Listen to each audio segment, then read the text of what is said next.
Good morning, Nairobi. Good morning, Nairobi. How are you guys? Waheshimiwa Nairobi. I hope you're doing very well. So today, we will talk, not I, we, we, we will talk about Nairobi's floods. And I know you've experienced that when it rains in this city, kidogo tu hivi, yeah, for 5 minutes, if it rains for 5 minutes, you experience a lot of floods like never before. You experience so much water in the city. In fact, some people with their Benzes, German vehicles, German machines, investors, full investors, trotting around the wastelands and parklands.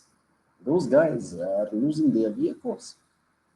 Now, let us not even talk about the devaluation, devaluation of the properties around Nairobi. You guys have seen how Ukorunda, whenever it rains kidogo hivi, people are coming, rich folks, these people in Nairobi, these folks are out there with their small canoes. Very interesting to watch. You are in Runda with your small canoe, you are leaving the house out of the window, just because someone didn't have the balls to build a proper drainage system.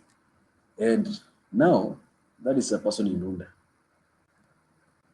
Picture somebody living in Kibera. Hey, huyo zinakapitia.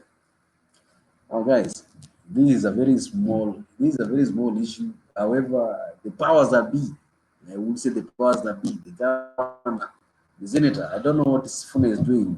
He should not be doing rallies about future of ODM. He should be focusing on the problems that are sumbuaring the people of Nairobi. And Mosiria, there is an environmentalist called Mosiria. He's been arresting the small-scale traders by. But whenever it rains, I'm sorry, the man is not seen anyway. He's not seen. Nobody sees him. He's very silent. Akiacha kunyesha, he comes back to share the okas. He's doing a good job on that end, but the core function of a city is to operate like a city. We cannot claim to be in the 21st century and a very technologically advanced city. We're always here on Twitter bragging about how Nairobi is the best city, Nairobi is the best city for investors. However, when it rains, that's when all these braggadocio stand stopped. And people in Pali kama Parklands, place that used to be very posh, very posh. Growing up, you hear Parklands, Westlands. Now, those people, whenever it rains, they have now even adapted to living like aquatic animals. If you see people in Westlands wakitoka hapo job with the middle class, wakitoka pale job in Westlands, they are jumping around the water puddles like frogs. Yeah, they're jumping all over the place because one guy who is responsible for that drainage hapo hakujenga. Instead, they are giving all these permits to build all these high risers, which is further congesting the city. And now the water problems are just compounding. And Nairobi's water problems are two-way. At one point, there's no water. Kabisa, huko people in Kayole, Komaro, Kuko, Islands, actually Dondora, toka hapo uende all this way to Saika. You go around Island, Feather, all these places, Islands, Pipeline, those people, it's very ironical. The place is called Pipeline, but they can't get piped water. Now, these people usually don't have water for like 3/4 of the year. They only have water when it is flooding. That is the only time they can access water. The rest of the time, can't worry. You see them lining all over the place with jerry cans. Na wanaishi Nairobi. Why did you come to Nairobi? You go ishi Mshaka. If you came to vote for people who are not taking care of your water problems, why are you coming here? So go fetch water in the river. It's cleaner. Eh? You never see, you never like to see a donkey passing by in front of a very prestigious house. Huko hivi in Joska. Yeah. A very cool house. Lakini hapo mbele kuna donkey inapita hapo carrying loads of water, and it's very good. It's very good for employment. However, it devalues the properties, the value of properties around that area. And if someone tells you that Kamulu just Kamala is costing you a quarter acre cost you 4 million, you wonder 4 million for a place that is not going to be access water. We're not going to be accessing water. Now, these are problems which I think the city have been trying to resolve. I've been trying to resolve. I say trying because they're not trying hard enough. They have not tried hard enough. And every year, I can tell you that in 3 departments, if you look at the Nairobi water budget, in 3 departments, uh, environment, water, energy, and natural resources, okay? Every year, they receive 2.973 billion shillings to deal with the natural resources like water. 2.39 billion. Now, emergency funds, hii ambayo ilikuwa nileta these boats you were seeing all around whenever it rains. Sakaja was parading these boats, these life boats, two or three boats. That docket gets 199 million Kenya shillings every year. Every year, 199 million. That's almost 200 million every year. Now, there's another kadokot pale. There's another department. Inaitwa urban planning. Built environment and urban planning. Very fancy word. Yeah, ukisikia jina. Our urban planners wote, they lack jobs. They are now rushing to Rwanda. Lakini if you hear that name, Nairobi, built environment and urban planning, you might think these people are doing a very good job. These people, let me tell you, this docket, they get 1.5 billion Kenya shillings every year. Kama ibada, every year. Now, where all this money going? Maybe you think we are just talking here. Let me show you something. Keep an eye on these numbers. Keep an eye on these numbers. Built environment. There is the money. The other one, emergency funds.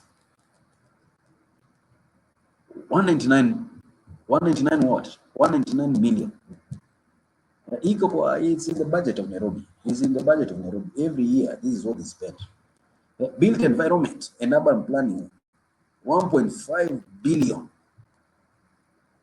Kenya shillings every year. Yet the water scarcity problem has never been resolved. Water flooding has never been resolved.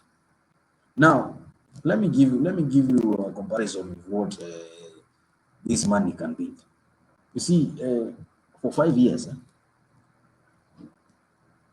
this will account to almost 24 billion Kenya shillings that has been spent to elevate the water problem immediate flooding in Nairobi. 23.6 billion disbursed. For comparison, Mama Lucy cost 500 million back in the day. Even adjusting for inflation, even if you were to put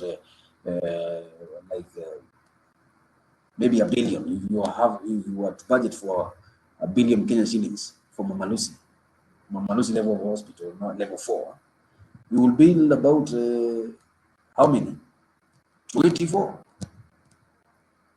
hospitals. Nairobi deserves 24 hospitals out of that money. Okay. You will build 230 kilometers of highway, Nairobi highway. Highways, 230 kilometers highway. I don't know. That is the distance from here to Meru. 230 kilometers. Okay. So we are here wondering, Who is making these decisions? Who is making these decisions? All this money is getting lost, 23.6 million, 24 billion actually, every year, every 5 years. Every 5 years, 24 billion. Now, I don't know who's making these decisions. I don't know what laws they are passing over there in Nairobi County in regards to these water problems. Actually, I think the results speak for themselves because you cannot see any sign of progress anywhere. Now, we don't know who's making these decisions, but we know that there are two people who should be answerable to the problems of Nairobi water shortage: Governor Sakaja and Senator Sifuna. Mambo ya DM wachana nayo.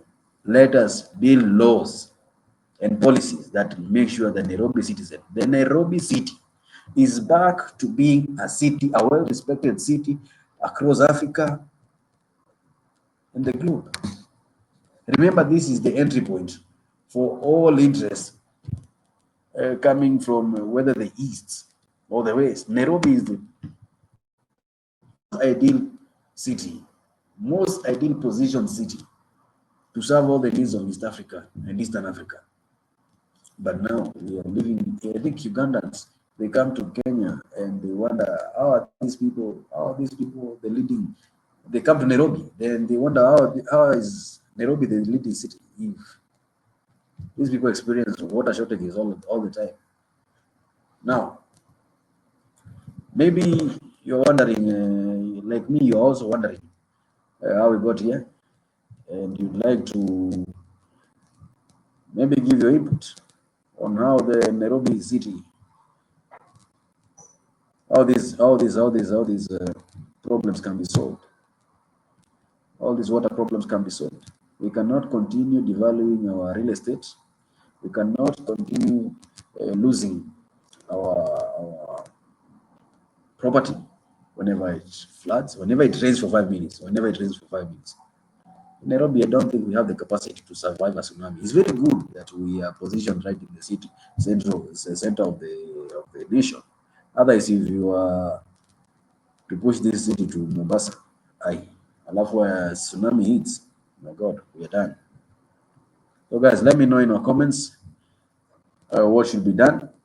And if you would like to contribute to these discussions, feel free to drop a comment, drop a like, share these videos. Let the people see what Nairobi should become. Asanteni sana waheshimiwa.